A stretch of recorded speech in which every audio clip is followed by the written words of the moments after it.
चिड़िया बेचारी बहुत गरीब थी। उसका एक बच्चा था। उस चिड़िया का पति मर चुका था और वो अपने बच्चे को अकेले ही पाल रही थी। अपना घर चलाने के लिए वो अपने जंगल की मंडी में फलों का ठेला लगा लेती है। वो बहुत ताजा और अच्छा फल बेचा करती थी। सस्ता माल, रंग बिरंगे मीठे फल ले जाओ सब पक्षी मीठे फल ले जाओ। चिड़िया, ये सेब कितने में लगाए हैं? 50 रुपए किलो। और अंगूर? 100 रुपए किलो। और अमरूद? कवि जी, अमरूद 30 रुपए किलो हैं। आप बताएं, आप कौन सा फल लेना चाहती हो? मम्मा, मुझे बुलबुले ने मारा है। बेटा, मैंने आपको कितनी बार समझाया है कि लड़ाई ना किया करो, फिर भी आप लड़ने लग जाते हो। कल से मैं तुम्हें खेलने के लिए नहीं जाने दूंगी। अगर ज्यादा चोट लग गई तो मैं क्या करूंगी? चिड़िया अपने बेटे की बात सुन रही थी और उसे चुप करवा रही थी। और कवि मौके का फायदा उठाकर चोरी फल उठा कर अपने थैले में डाल रही थी। हाँ तो कवि बहन, कौन सा फल डालूं? माफ करना, बच्चे को चुप करवाने में थोड़ी देर लग गई। चिड़िया, तुम तो बहुत महंगे फ्रूट बेच रही हो। मेरे पास तो इतने रुपए नहीं हैं। फल खाने का तो जमाना ही नहीं रहा। हम रूखा सूखा दाना खाकर ही गुजारा कर लेंगे। और कवि अपना थैला उठाकर तुरंत वहाँ से भाग जाती है। शाम को चिड़िया जब फल बेचकर हिसाब करती है तो आज उसे कम मुनाफा बच रहा था।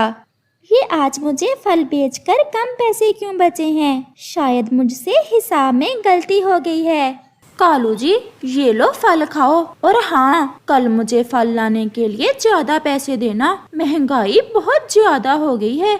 जी गौरी जी, कल से ज्यादा पैसे ही ले जाया करना, लेकिन फल ऐसा ही ताजा ताजा होना चाहिए।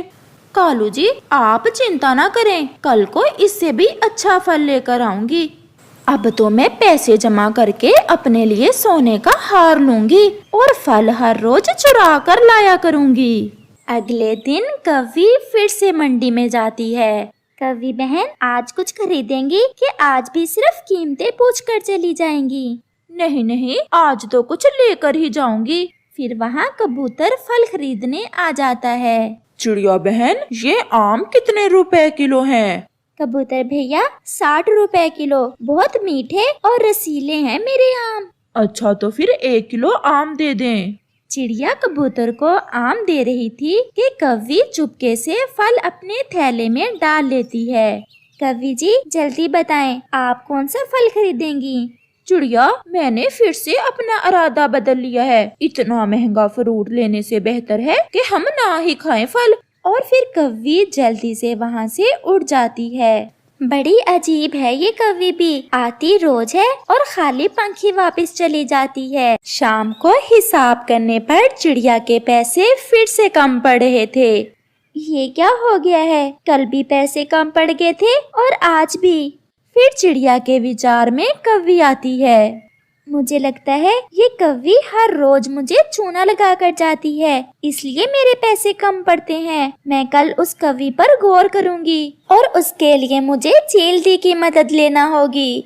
अगली सुबह चिड़िया जल्दी से मंडी में पहुंचती है और चील को, जिसका ठेला भी चिड़िया के साथ ही था, सारी बात बताती है। चिड़िया, तुम बहुत सीधी और मासूम हो। वो कव्वे तो बहुत शैतान है, लेकिन आज आ लेने दो तुम उस कव्वे को। देखना क्या हाल करती हूँ मैं उसका। अगला पिछला हिसाब चुकता करके ही भेजूंगी मैं उसे।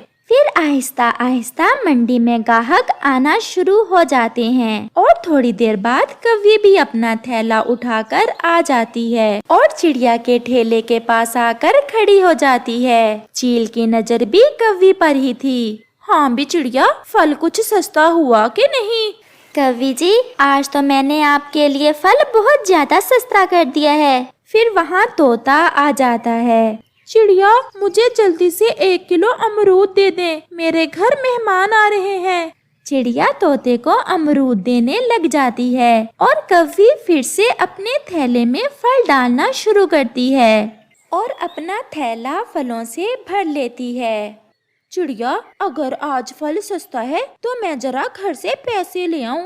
कौवी जैसे ही पीछे मुड़ती है, पीछे तो चील खड़ी थी। रुको जरा, ये थैला तो चेक करवाती जाओ। चील कौवी का थैला फाड़ देती है, जिसमें से ताजा ताजा फल नीचे गिर पड़ते हैं। चील पहले तो कौवी की खूब पिटाई करती है और फिर कहती है, बुलाओ जरा इसके पति को, जरा इसके करतूत तो दिखाएं। फिर कालू कौवा भी वहाँ आ जाता है। तुम तो मुझसे हर रोज फल लाने के लिए इतने ज्यादा पैसे लेकर आती थी और फल तुम चोरी करके ले जाती थी। तुमने तो मुझे किसी से भी नजरें मिलाने के लायक नहीं छोड़ा। ऐसा क्यों करती थी तुम? कालू जी, मैं पैसे जोड़कर अपने लिए सोने का हार लेना चाहती थी। हार तो अब मैं तुम्हें पहना कर भेजूंगी, वो भी हीरों का, और गले से कभी उतारना ना उसे। ऐसा कहकर चील कौवी की और ज्यादा पिटाई करती है और कौवी को उसकी चोरी की सजा मिल जाती है। जंगल में गर्मियों का मौसम चल रहा था। ऐसे गर्म मौसम में हर कोई पक्षी घने पेड़ की ठंडी छांव में अपना घर बनाना चाहता था, परंतु पूरे जंगल में सबसे ठंडी छांव तो बड़े पेड़ की थी, जिस पर गोरी कौवी और कालू कौवे ने पहले से ही अपना घोंसला बना लिया था। तोता वहाँ आता है। लो जी, आ गया बड़ी चोंच वाला तोता। बताओ जी, कैसे आना हुआ? गौरी बहन, जिस पेड़ पर मेरा घोंसला है वहाँ तो बहुत ज्यादा धूप आ जाती है। मैं सोच रहा था कि आपके घोंसले के पास ही मैं भी अपना घोंसला बना लेता। ऐसा सोचना बिना, ये पेड़ अब हमारा है और अब हम किसी भी दूसरे पक्षी को इस पेड़ पर घोंसला नहीं बनाने देंगे। क्या ये पेड़ आपने खरीद लिया है? जंगल के सभी पेड़ सभी पक्षियों के साझे हैं। आप मुझे कैसे रोक सकते हो यहाँ घोंसला बनाने से? बस तोते का इतना कहना था कि गोरी कौवी तो गुस्से में आ जाती है। मैं बताती हूँ तुम्हें बड़ी चोंच वाले। ऐसा कहते हुए गोरी कौवी तो तोते की पिटाई शुरू कर देती है। बचाओ बचाओ, कोई मुझे बचाओ। तोते की आवाज सुनकर कबूतर वहाँ आ जाता है। अरे गोरी, क्यों तोते को मार रही हो? इसने क्या बिगाड़ा है तुम्हारा? मैं देख लूंगा तुम्हें, तुमने मुझे मारा, मैं भी बदला जरूर लूंगा। अगर कबूतर ना आता तो मैं पंखी तोड़ देती तुम्हारे। कालू कौवा कुछ बोलना तो चाहता था, परंतु वो तो खुद गोरी से डर रहा था, इसलिए वो तो खामोशी रहता है। चल तोते, नदी पर चिड़िया ने बुलाया है, वो हमारा इंतजार कर रही है। फिर कबूतर और तोता चिड़िया से मिलने नदी पर चले जाते हैं। तोते भैया, ये आपके चोट कैसे आई है? गोरी कौवी ने मारा है। ये घोंसला बनाना चाहता था उनके पास में ही। बस इसी बात पर गोरी गुस्से में आ गई और इनकी लड़ाई शुरू हो गई। चिड़िया बहन, मैंने लड़ाई शुरू नहीं की थी, वो तो हर समय लड़ने के लिए तैयार रहती है, परंतु इस बार मैं भी बदला जरूर लूंगा। नहीं तोते भैया, हम लड़ाई नहीं करेंगे और हम अब इस जंगल में गर्मियों के लिए अपने नए घोंसले भी नहीं बनाएंगे। अगर घोंसले नहीं बनाएंगे तो फिर रहेंगे कहाँ? कबूतर भैया सुनो तो, मेरी सहेली आ रही है आज शाम मेरे पास। मेरी सहेली बर्फानी पहाड़ों पर रहती है और मेरी सहेली ने ये भी संदेश भेजा है कि इस बार गर्मियों के महीने हम उसके साथ उसी के जंगल में गुजारेंगे। बर्फानी पहाड़? फिर तो वहाँ गर्मी भी नहीं होगी, वहाँ तो बहुत मजा आएगा हमें। मेरी सहेली शाम को आएगी और हम कल सुबह अपना सफर शुरू कर देंगे। चिड़िया, आपने अपनी सहेली के लिए कुछ खाने पीने का बंदोबस्त भी किया है या नहीं? नहीं कबूतर भैया, अभी तक तो कोई बंदोबस्त नहीं किया। मेरे पास तो अमरूद पड़े हैं मीठे मीठे, मैं शाम को वो ले आऊँगा आपकी सहेली के लिए। आज की रात हम किसी पेड़ की शाख पर ही गुजार लेंगे, एक रात की ही तो बात है।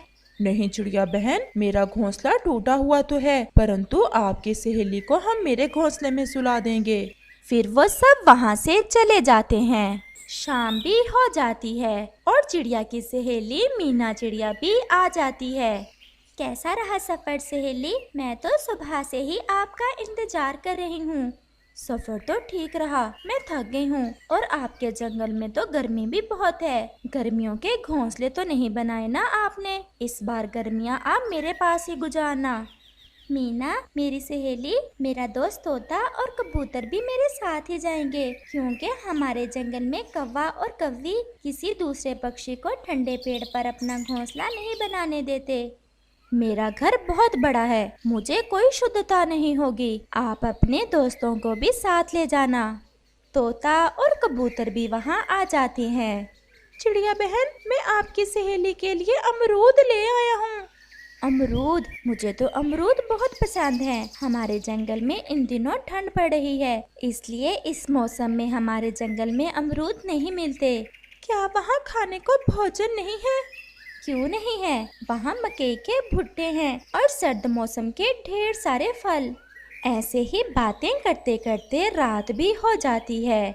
मीना बहन, आप इस घोंसले में सो जाएं और हम आज की रात इस शाख पर बैठकर गुजार लेते हैं। परंतु मुझे अच्छा नहीं लगेगा कि मैं घोंसले में सोऊं और आप ऐसे शाख पर बैठकर। क्या वो कौवे आपसे दोस्ती नहीं करते? ये देखें चिड़िया की सहेली, ये देखें, अभी आज ही उस कौवे की बच्ची ने मुझे मारा है। अब मैं तो कभी भी उससे नहीं बोलूँगा। फिर ऐसे वो बातें करते करते सब सो जाते हैं। सुबह का सूरज तो बहुत गर्म था। कालू जी, कल से कोई पक्षी